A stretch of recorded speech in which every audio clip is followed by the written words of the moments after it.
प्यारे बच्चों, ये दावा नहीं, ये हकीकत है। जो धरातल पर टिका नहीं वो इतिहास को रचा नहीं। जी हाँ प्यारे बच्चों, इतिहास को रचना है तो आपको धरातल पर उतरना होगा।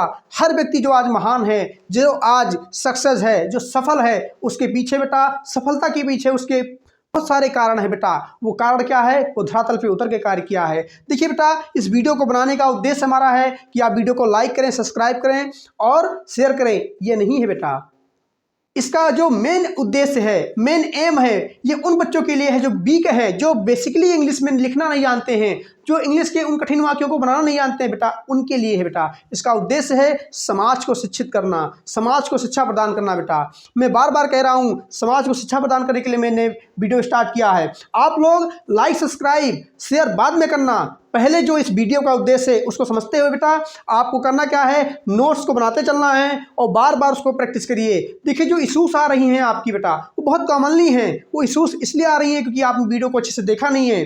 तो इसलिए मैं पुनः रिक्वेस्ट करता हूं बेटा कि सब्सक्राइब बाद में करना, लाइक को बाद में करना। पहले इस वीडियो को देखिए, कॉपी कलम को उठाइए और बैठ जाइए पढ़ने के लिए। ये इस वीडियो को आप इसलिए ना मत देखें कि ये यूट्यूब का वीडियो है, इसको देख के हमको स्किप कर देना। नहीं बेटा, वीडियो देखने का अर्थ है कि ये मैं क्लास पढ़ रहा हूँ। जैसे आप क्लास में जाते हो, बैग लेके जाते हो, कॉपी कलम लेके जाते हो, हमारा हथियार यही है बेटा। स्टूडेंट का, विद्यार्थियों का हथियार जो होता है, ये उनके कॉपी कलम होते हैं, उनकी किताब होते हैं। आपको अपने पेन को, कॉपी कलम को एक नोट्स की तरह तैयार करना है, बैठ जाना है इस वीडियो को देखने के लिए और आप पूरे मन से बैठ के देखिए बेटा। ये वीडियो इंजॉयमेंट के लिए नहीं है बेटा, मनोरंजन के लिए नहीं बनाया हूँ, ये ज्ञान के लिए बनाया हूँ। ये उन बच्चों के लिए है जो बहुत वीक हैं, जो कोचिंगों को इफर्ट नहीं कर पाते हैं, जिनके माता पिता इफर्ट नहीं कर पाते हैं। तो आप लोग बेटा वीडियो को इस तरीके से देखें कि मैं वीडियो नहीं बल्कि क्लास पढ़ रहा हूँ, तब इस वीडियो का बेटा उद्देश्य होगा। देखिए, अगर हमारे द्वारा पढ़ाया गया ऑनलाइन के थ्रू, आपके द्वारा पढ़ा गया जो ऑनलाइन कंटेंट है, उनमें से अगर कोई भी बच्चा बेटा सफल होता है तो इस वीडियो का उद्देश्य भी सफल होता है। देखिए, लाइक सब्सक्राइबर तो हमारे बढ़ते रहेंगे, वो तो आज नहीं तो कल होना ही होना है बेटा। लेकिन ऐसे लाइक सब्सक्राइब का क्या मतलब बनता है जिसमें विद्यार्थी शिक्षण ना प्राप्त कर सके? इसको बेटा शिक्षा के लिए जोड़ा गया है, इसलिए आपको शिक्षित होना है और हम आपके लिए प्रयास कर रहे हैं। चलिए बेटा, कल की क्लास में मैंने आपको बताया था कि जीवन की पहचान क्या होती है, जीवन को इंग्लिश में कैसे पहचानते हैं और हिंदी में कैसे पहचानते हैं। आइए जीवन फ्रेज को मैं आगे के लेकर चलता हूँ बेटा। देखिए, कॉपी खोल लीजिए और बीचों बीच पे हेडिंग डालिए बेटा, जीवन फ्रेज। हो गया बेटा। कल मैंने इसकी पहचान बताई थी, जीवन की पहचान बताई थी कि क्रिया में कर लगा होता है या फिर करके लगा होता है, और इसकी इंग्लिश पहचान बताई थी कि वर्ब की रूट में आईएनजी लगा होता है। बहुत सारे बच्चों का कमेंट आया है कि सर ये रूट क्या होता है। बहुत सारे बच्चे हमारे पे व्हाट्सएप कमेंट किए हैं कि व्हाट्सएप पे उन्होंने मैसेज भेजा है कि सर आपने ये रूट बताया, सर मैंने पहली बार सुना हूँ। देखिए बेटा, ये पहली बार नहीं है, ये रूट आपने किताबों में आपके लिखा है। इसके लिए मैंने बेटा आपको, जब मैं आपको वर्ड पढ़ाऊंगा तो डिटेल में आपको प्रिस्क्राइब कर दूंगा और बता दूंगा कि रूट क्या होता है। ठीक है बेटा, तो रूट की चिंता मत करना। वर्ब की रूट वो होती है, सिंपल जान जाइए बेटा, जिसमें आप आईएनजी लगाते हो, जिस क्रिया में, यानी कि क्रिया के जिस फॉर्म में आप आईएनजी लगाते हो, जिसमें आप एस और एस लगाते हो, वही हमारा बेस फॉर्म होता है। ये जनरल समझ लीजिए, डिटेल में जब मैं वर्ब पढ़ाऊंगा तब आपको समझा दूंगा। आइए बेटा, ये मैंने सीख लिया था कि अगर किसी क्रिया में कर या करके लगा हो तो वो जीरंड होते हैं, हिंदी में उसकी पहचान है। और इंग्लिश में क्या है बेटा, अगर उसे इंग्लिश में बोलना है तो इंग्लिश की पहचान क्या है कि वर्ब की रूट में आईएनजी लगा हो, यानी कि क्रिया में हम आईएनजी लगा देते हैं बेटा, वो हमारा जीरंड होता है। जैसे कि जाकर या जा करके की इंग्लिश होगी गोइंग, आकर या आकर के की इंग्लिश होगी कमिंग। आइए बेटा, फ्रेज क्या होता है? फ्रेज को मैंने आपको पढ़ाया है बेटा, ध्यान रखिए बेटा, ये फ्रेज क्या होता है, ध्यान रखिए। फ्रेज आपको मैंने बता रहा हूं, the combination of bare and clad. क्या होता है बेटा? Bare and clad. B C का मतलब क्या होता है? बी माने B for bare, C for clad, यानी कि जो फ्रेज होता है बेटा, the combination of bare and clad. इसको मैंने अच्छे से समझा रखा है। देखिए बेटा, एक क्लास दूसरे से जुड़ी हुई है। अगर आपने बेयर क्लैड की क्लास नहीं पढ़ी है तो कृपया करके नीचे डिस्क्रिप्शन में दे रखा है बेटा, सारी वीडियो के लेक्चर जो हमारे हैं, लेक्चर 1 से लेकर के और एक्सरसाइज तक मैंने उसको लिंक में दे रखा है। आप जो लेक्चर आपका छूट गया है उसको आप क्लिक करके देख सकते हैं। उसके बाद आप यहाँ समझेंगे, बहुत अच्छे समझ में आएगा आपको। प्रीवियस क्लास को देखते रहिए और पुनः मैं बता रहा हूँ बेटा, पूरी वीडियो को आप पूरा देखना।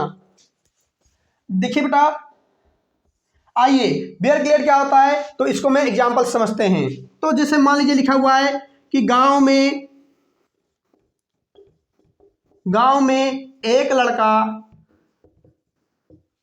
एक लड़का जाकर, देखिए बेटा आप चाहे लिखिए जाकर लिखे और चाहे जा करके लिखे, तो गांव में एक लड़का जाकर, ये हो गया बेटा जीरंड फ्रेज। अब आप बताइए बेटा इसमें जीरंड क्या है, तो जीरंड हमारा है बेटा जाकर। क्या है जीरंड?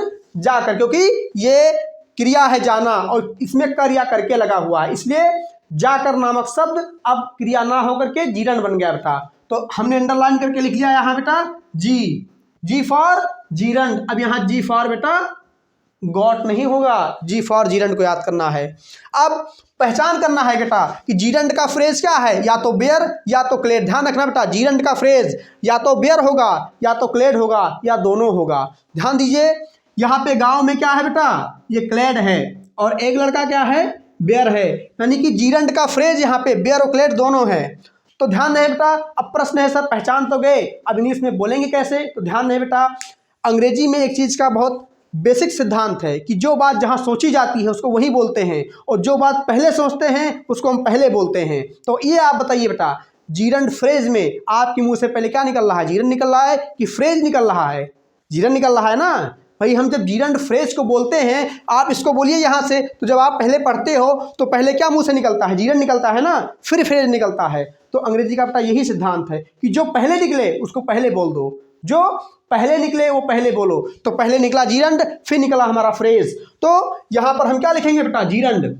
हमारे मुंह से क्या निकल रहा है, अब ये जीरंड हिंदी में चाहे जहाँ लिखा हो, लेकिन इंग्लिश में पहले लिखेंगे इसको। हम कहाँ लिखेंगे इसको, पहले लिखेंगे। तो पहले क्या आएगा बेटा, जा करके इंग्लिश आएगी। तो जाना का होता है गो और आईएनजी लग जाएगा तो क्या बन जाएगा बेटा, गोइंग, यानी कि जा करके इंग्लिश हो गई बेटा गोइंग। अब मैंने आपको बेयर क्लेड पढ़ा रखा है बेटा, अगर बेयर क्लेड एक साथ आता है तो पहले बेयर आएगा फिर क्या आएगा, क्लेड आएगा। तो बेयर क्या है बेटा, एक लड़का, ए बॉय। क्या है बेटा, एक लड़का का क्या होगा बेटा, ए बॉय। अब गांव में यानी कि ब्लेस की अंग्रेजी आएगी, गांव में यानी कि क्लेड आएगा। और क्लेड में क्या आता है बेटा, पहले प्रीपोजिशन आता है। क्या आता है, पहले प्रीपोजिशन आता है। तो क्लेड में प्रीपोजिशन क्या है बेटा, में की अंग्रेजी होती है बेटा इन, और गांव द विलेज। क्या हो गया बेटा, इन द विलेज। देखिए बहुत सारे बच्चे हैं जिन्होंने फ्रेज को नहीं बनाना सीखा है, वो सेंटेंस पे पहुंच जाते हैं। अभी सेंटेंस तो आएगा 10 लेक्चर के बाद, क्योंकि हम अभी बेटा पार्ट्स ऑफ सेंटेंस पढ़ रहे हैं बेटा, सेंटेंस के उन हिस्सों को पढ़ रहे हैं जिसको फ्रेज कहते हैं हम बेटा। तो यहाँ देखिए बेटा, ये कोई नहीं पढ़ाता होगा, मैं दावे के साथ कहता हूँ आज तक किसी ने आपको ऐसी ग्रामर नहीं पढ़ाई होगी। और फिर से ध्यान से समझिए बेटा, जो चीज़ें नहीं समझ में आती हैं पूछते जाइए। हो सकता है कि मैंने कोई चीज़ बहुत तेज़ी से बोल दिया है, तो आप वीडियो को बार बार पीछे करके आप देखते रहिए जब तक समझ में आएगा नहीं, यानी कि जब तक तोड़ेंगे नहीं तब तक छोड़ेंगे नहीं।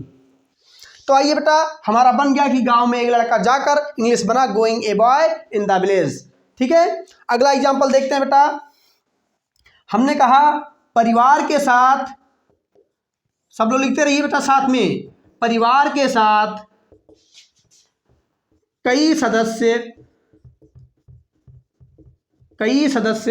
रह करके, यानी कि परिवार के साथ कई सदस्य रह करके। अब आप पहचानिए बेटा, इसमें जीरंड क्या है, तो जीरंड क्या है बेटा, रह करके। जीरंड क्या है हमारा, रह करके। तो ये हमारा हो गया जीरंड। अब आया बेटा इसका फ्रेज। तो आप बताइए बेटा, गांव के परिवार के साथ, तो परिवार के साथ क्या है बेटा, ये हमारा क्लेड हो गया, क्योंकि इसका फ्रेज क्या होगा, या तो बेयर होगा या तो क्लेड होगा। तो जीरंड हमारा है रह करके, इसका फ्रेज या तो बेयर होगा या क्लेड होगा या दोनों हो सकता है बेटा। देखिए कोई इसमें नहीं है। अगर हमने ये कहा कि गांव में एक लड़का जाकर, तो इसमें जीरंड का फ्रेज बेयर और क्लेड दोनों है।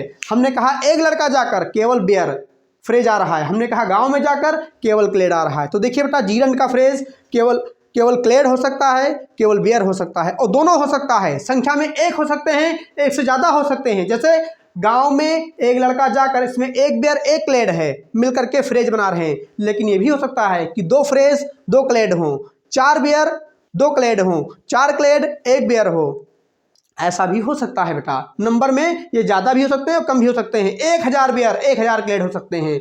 ठीक है, तो ध्यान रहे बेटा, यानी कि ये हो गया क्लेड और कई सदस्य, ये हमारा हो गया बेयर। बेयर क्लेड आपको पढ़ाया है बेटा। तो आते हैं, अब पहले क्या बोला जाएगा, पहले क्या है, किसकी इंग्लिश आएगी बेटा, पहले बेयर आएगा, पहले क्लेड की, पहले जीरंड, तो पहले जीरंड आएगा। क्या आएगा पहले, जीरंड। तो रहना की इंग्लिश होती है लिव, रहना की इंग्लिश क्या होती है बेटा, लिव होती है। और लिव में क्या लग जाएगा, आईएनजी लग जाएगा, तो लिविंग। क्या हो गया, लिविंग हो गया, दिखाई दे रहा है ना बेटा। अब आइए बेयर, पहले आएगा बेयर। बेयर क्या है बेटा, कई सदस्य, तो कई सदस्य का क्या हो जाएगा बेटा, मेनी, MANY, मेनी। और सदस्य का क्या होगा बेटा, मेंबर, MEMBER। और मेनी लगा है तो बेटा यहाँ S लग जाएगा, मेंबर्स। तो लिविंग मेनी मेंबर्स। अब क्लेड आएगा, तो क्लेड में पहले किसकी इंग्लिश आएगी, प्रीपोजिशन की। तो प्रीपोजिशन क्या है बेटा, के साथ, तो इंग्लिश क्या होगी हमारी, विथ। क्या होगा, विथ। अब आएगा परिवार की इंग्लिश, द फैमिली। क्या होगा, द फैमिली। फैमिली की स्पेलिंग क्या होगी बेटा, FAMILY, फैमिली। तो समझ में आया बेटा। तो देखिए जीरंड का फ्रेज क्या होता है, जीरंड क्या होता है ये मैंने आपको सिखा दिया, और मैंने अंततः आपको जीरंड फ्रेज सिखाया है। अब जो हमारा अगला लेक्चर होगा इसका मैं एक्सरसाइज करवाऊंगा कि जीरंड फ्रेज को हम कैसे, जीरंड फ्रेज को हम कैसे एक्सरसाइज के रूप में करते हैं। लगभग मैं 5-10 एक्सरसाइज को आपको लिखाऊंगा। और अगले मिलते हैं अगले लेक्चर में। जिन बच्चों को नहीं समझ में आया है कृपया कमेंट बॉक्स में जरूर डालें कि जीरंड फ्रेज क्या होता है। तो मिलते हैं बेटा अगले वीडियो में, तब तक के लिए good day, have a nice day.